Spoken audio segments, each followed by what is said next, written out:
কি গো খুড়ো, আলুর চপ হতে আর কতক্ষণ? বিকেল গড়িয়ে যে সন্ধ্যা হয়ে গেল। এই তো উনুনটা ধরিয়েছি, একটু দাঁড়াও, তারপরেই হবে। আ, আ, আ।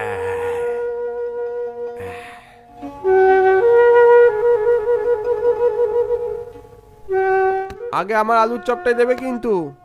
আরে বাবা দেবো রে বাবা, দেবো, দাঁড়াও একটু। আ, আ, আ।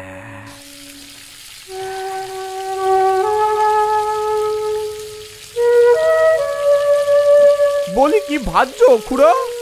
এই তো আলুর চপটা ভাজলাম। আমায় দুটো আলুর চপ আর বেগুনি দিও।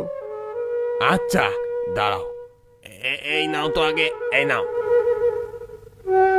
ও খুড়ো, চপটা যা বানিয়েছো না, অসাধারণ।